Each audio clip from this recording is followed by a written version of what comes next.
Banyaknya mata pelajaran yang dipelajari di sekolah membuat para siswa kesulitan untuk memahami materi yang diajarkan. Mereka seringkali merasa tidak nyaman untuk bertanya di kelas dan tidak menyukai metode pengajaran yang ada di sekolah. Hal ini menciptakan kebutuhan akan les privat sebagai solusi efektif untuk membantu siswa mencapai prestasi akademik yang optimal. Les privat sendiri diselenggarakan secara individual antara seorang tutor dengan seorang siswa atau sekelompok kecil siswa, sehingga terjadi interaksi yang lebih personal dibandingkan dengan pembelajaran di kelas reguler yang melibatkan banyak siswa. Les privat memberikan peluang bagi tutor untuk menyalurkan ilmu mereka sekaligus memenuhi finansial. Keunggulan ini menjadikan usaha les privat menjadi salah satu usaha yang menjanjikan. Dengan adanya teks prosedur ini, memberikan panduan praktis yang membantu para calon usaha memulai serta menjalankan bisnis les privat secara efektif dan meningkatkan peluang sukses di pasar.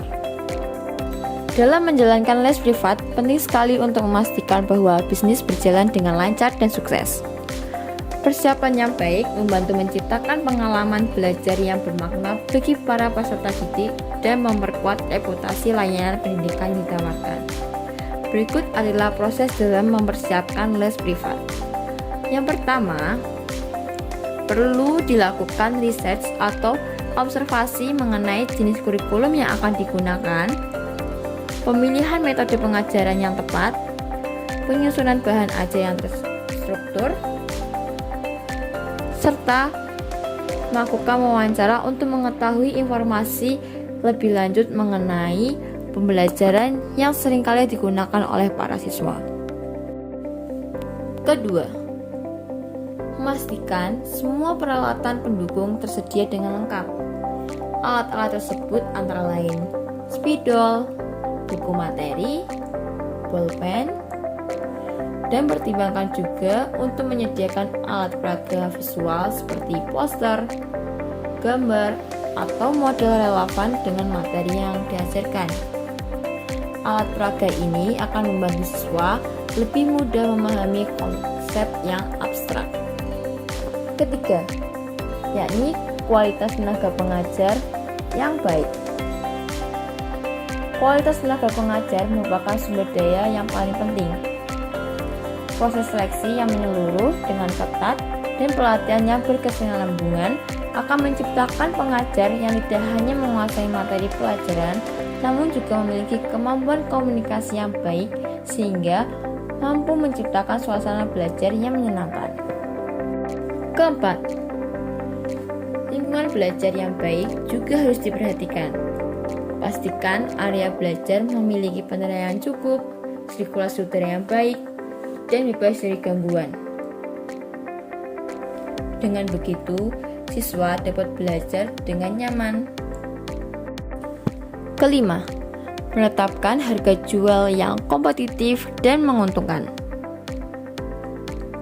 Kita juga membandingkan dengan harga jasa lain serupa di pasaran untuk menetapkan harga jual yang kompetitif. Pastikan juga untuk mempertimbangkan margin keuntungan yang ingin dicapai dan fleksibilitas untuk menawarkan diskon atau penawaran khusus. Dengan menetapkan harga yang tepat, kita dapat menarik lebih banyak pelanggan dan mempertahankan keuntungan usaha.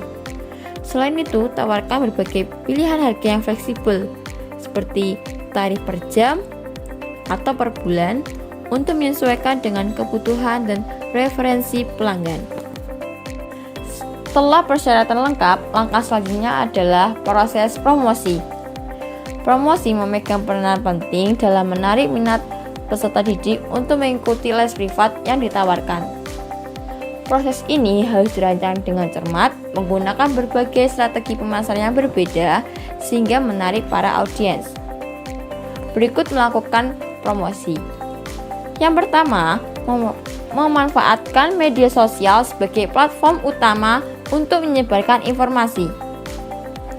Buatlah konten menarik seperti video tutorial, tips belajar melalui aplikasi editing seperti Canva. Jangan lupa untuk berinteraksi dengan calon siswa melalui fitur komentar dan pesan. Kedua, buatlah brosur yang informatif dan dapat disebarluaskan. Pastikan brosur tersebut memuat informasi penting tentang layanan bimbingan yang ditawarkan, seperti jenis materi yang diajarkan, pengalaman tutor, dan informasi kontak. Brosur yang dirancang dengan baik akan menarik perhatian calon pelanggan dan memberi mereka informasi yang mereka butuhkan untuk mengambil keputusan. Ketiga, bekerja sama dengan sekolah. Bekerja sama dengan sekolah salah satu strategi yang efektif untuk mengintegrasikan program les privat. Hal ini sekolah dapat mengenalkan kepada siswa dan orang tua terhadap program yang ditawarkan. Selain itu, kita juga dapat menjalin hubungan baik dengan pihak sekolah dan guru yang memungkinkan rekomendasi langsung kepada siswa yang membutuhkan bimbingan lebih lanjut. Dengan begitu, program les privat akan lebih mudah diterima dan dikenal oleh komunitas sekolah. Terakhir, menerapkan program referral. Menerapkan program referral sebagai bagian dari strategi yang efektif untuk dipertimbangkan.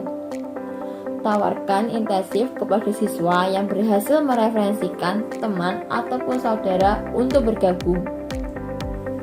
Dengan memberikan penghargaan atau bonus, kita dapat mempengaruhi siswa untuk membantu memasarkan layanan les privat yang dapat memperluas basis pelanggan dan meningkatkan visibilitas usaha. Langkah selanjutnya adalah memasuki tahap pelaksanaan. Semua rencana tersebut diimplementasikan secara konkret untuk mencapai hasil yang diinginkan. Adapun pelaksanaannya sebagai berikut. Pertama, menyusun jadwal les yang efektif dan fleksibel merupakan kunci keberhasilan dalam memberikan layanan les privat yang berkualitas. Jadwal yang mempertimbangkan ketersediaan waktu baik siswa maupun tutor, serta disesuaikan dengan kebutuhan belajar masing-masing individu. Dengan memetakan waktu luang siswa, menentukan frekuensi dan durasi yang tepat, serta menggunakan alat bantu seperti kalender ataupun aplikasi sejenisnya, kita dapat menciptakan jadwal yang teratur dan mudah dikelola. Kedua, pengajaran yang personal. Setiap siswa memiliki gaya belajar yang berbeda. Oleh karena itu, pengajar harus mampu menyesuaikan metode pengajaran dengan kebutuhan masing-masing siswa. Ketiga, variasikan metode pengajaran. Metode pengajaran yang bervariasi dapat membuat siswa menjadi lebih kreatif dan mudah memahaminya. Selain metode ceramah, gunakan metode diskusi seperti tanya jawab ataupun permainan edukatif. Terakhir, membiasakan untuk selalu melakukan evaluasi secara berkala. Evaluasi sangat penting untuk mengukur sejauh mana siswa telah menguasai materi. Hasil evaluasi dapat digunakan sebagai bahan pertimbangan untuk perbaikan proses pembelajaran selanjutnya.